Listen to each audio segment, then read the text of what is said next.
Anyway, just some talk about the occult, of some of my influences in the occult and such like that. One of the things I get is I kind of feel like I gotta explain myself a lot of times because I get a because I'm known as an artist, but I'm probably more known as an occultist. You know what I mean?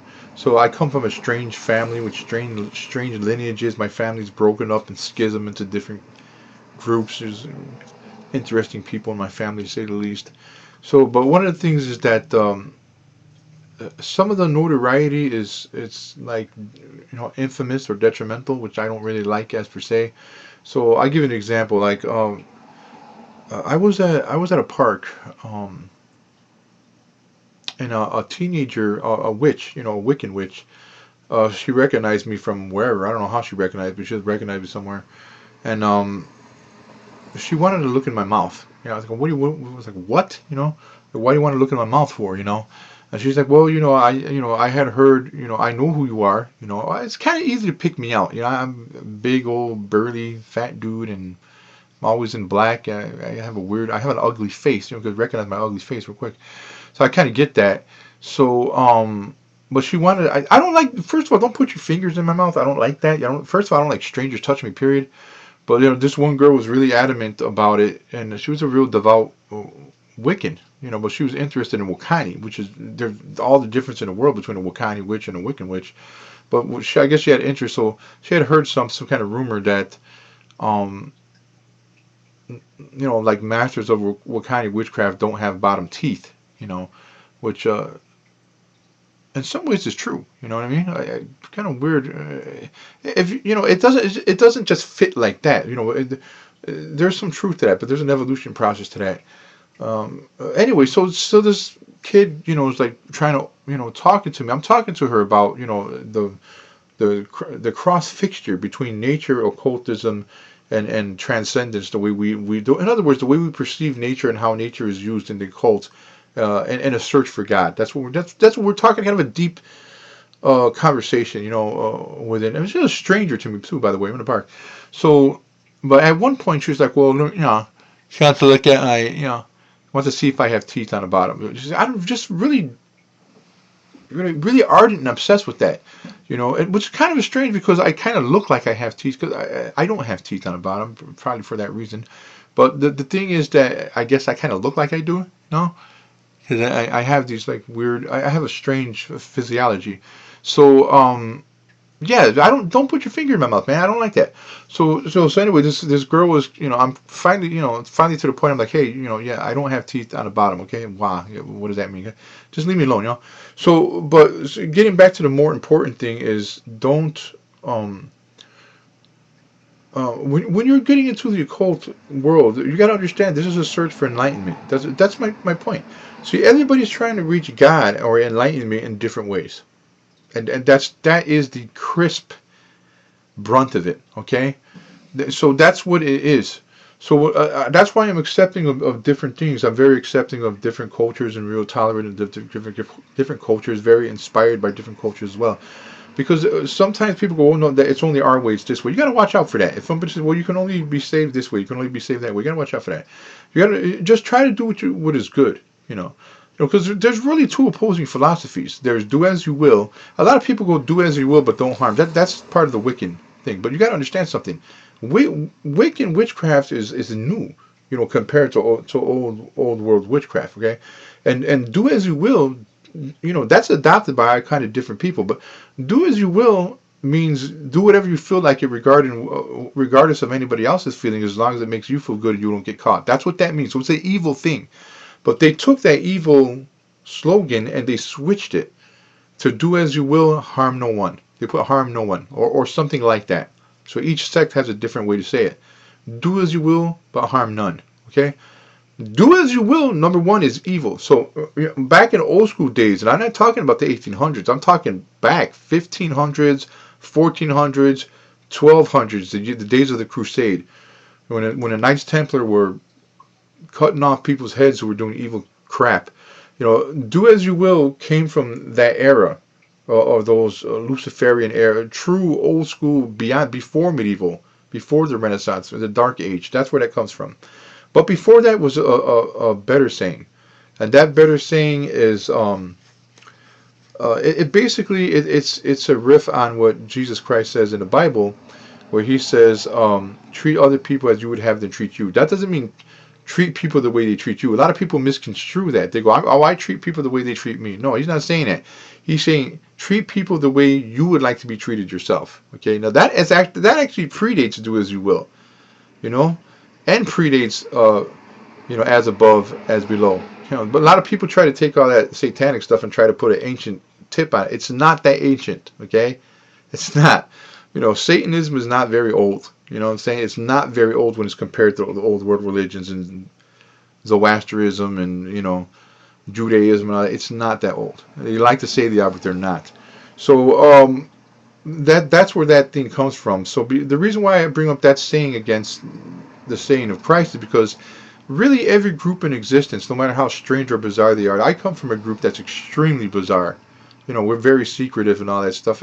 So what? I'll tell you right off the bat, we're secretive. It's none of your business. We're not doing anything bad. So what the thing here is that it always boils down to these two things. The thing what Jesus Christ said, Jesus of Nazareth said, who was a real person, by the way. A lot of atheists say, oh, no, he was a mixed up person, and he was a myth. Yeah, there's a mythological Jesus, don't get me wrong. There is a myth Jesus with all that supernatural stuff, but there is a historical Jesus Christ, But the historical Jesus does say this. He says, hey, treat people the way you would have yourself treated. Then that is the opposite to do as you will. Do as you will is followed by so many people that don't even know about that. You can have just drug addicts that are on the street who just gave up on life. Go, oh well, the life is unfair. I'm going to just do everything for me. What are they doing? They're following do as you will. So if you have a drug addict that follows your father home after he cashes his check and he jumps him in the street and breaks his legs or kills him or something, and then goes around and just takes his credit card and buys his drugs and goes and does whatever, and he's not bothered by it. He's just like, hey, I had to do what I had to do because I got to live, okay? What do you call that? That's called do as you will.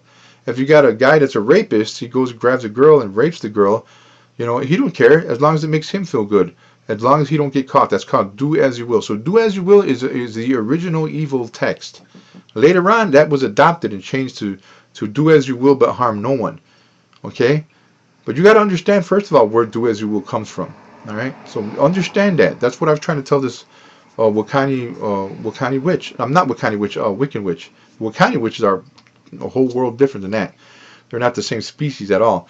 But the thing is, I'm not saying anything bad about it. I love the way they put no harm, do no harm. Because in other words, do what you want to do as long as you're not hurting anybody. Yeah, you're right about that. But also be aware of where do as you will comes from. Because do as you will really does come from something very evil. This is long before LaVey and Crowley, long before. They weren't alive in 1200 AD. Okay, but there were people alive during the Crusades and all that who were using do as you will. That gave them the justification to do all kind of horrible things. In other words, I'll do what I want to do, and I don't care if I hurt anybody as long as I don't get caught, and I don't care about how you feel, as long as they get pleasure. That's sadism, bro. That's sadism. They love to cause pain and harm as long as it makes them feel good. So do as you will versus what? Versus treat people the way treat people the way you would want people to treat you. Now, that comes from Jesus of Nazareth. Okay? Right there. So that is directly against do as you will. So you have good versus evil. So there is good. A lot of psychiatrists say there's no good, there's no evil. I paint them in a corner real fast with that. They go, oh, good is a point of view. What's good for you may be evil for another person. If you fall into that stuff, we wouldn't even exist because we'd just be killing each other left and right. We kill each other the way it is, but what keeps us together and keeps us surviving is the love and respect we have for each other, because ultimately love and respect win the day. Now, that doesn't mean we're perfect. We're still, slaves to our primal instincts. But you can always find out what's evil by doing this, by saying this particular passage, okay? I didn't get it from anywhere. I just got it by observing life. So if you're hurting somebody or you're hurting something and you don't need to, it's not a necessity, you're doing evil, okay? So if I go and I kill a rabbit and I want to feed my family and I kill a rabbit, am I doing evil? Well, if I tortured the rabbit, of course I was. But if I did it, killed it quickly for that we can eat, that's part of nature, because if we don't eat, we'll die.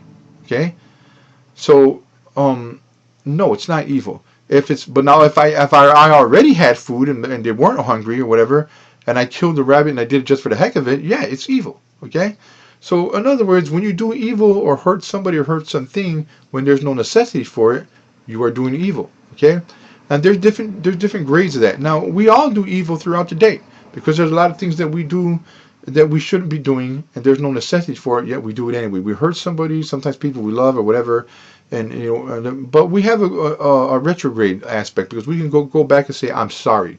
I'm genuinely sorry I did that. I'm genuinely sorry I did this. So that's one thing that makes us as people unique. We can kind of make up and redeem ourselves, our actions. But there are certain grades of it, where you can't redeem yourself. They're kind of, even if they're not unforgivable, they're certainly unforgettable. So you can go hurt somebody really bad, and then and devastate their family, whatever. You don't want to ever get to that level. You don't ever want to get there. If you kill somebody, killing people and killing things, that's part of the natural world. There's death everywhere. But if if you're doing it when there's no necessity, that is unique. That is you killing somebody or killing something because you wanted to, not because it was a necessity. If you're defending yourself or defending your family, you got to kill someone. By all means, do it. And then you feel sorry about it and get over it because that's life. If you don't do that, they'll kill you. They'll kill your daughter. They'll kill your mother. They'll kill whatever. Some people in life just want to do bad things.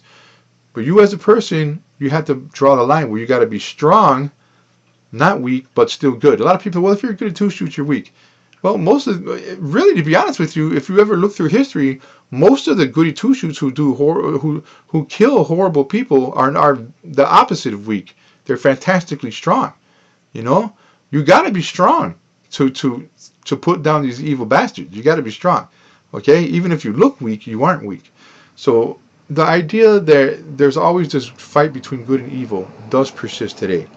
But you can actually be aware of it, and so that's the main word, be aware. So that's what I was trying to teach the teenage witch in the park, was to be aware. Be aware of who you are, what you come from, and also more importantly, what you're doing. So if you want to follow the term, the philosophy, do as you will, make sure you are following do as you will, but harm no one, because that last part means the whole world. Or do a better job of it and single it down. Follow what Jesus of Nazareth, what historical Jesus Christ said in the Middle East when he was preaching. Okay? Treat people the way you would have people treat you. Because you can't go wrong when you do that. Okay? So, good versus evil, it was alive back then. It was alive here, alive there, and it's alive now. The battle continues. The problem is, and the aspect of it, the factoring is, be aware of what side you're leaning towards and what side you're on.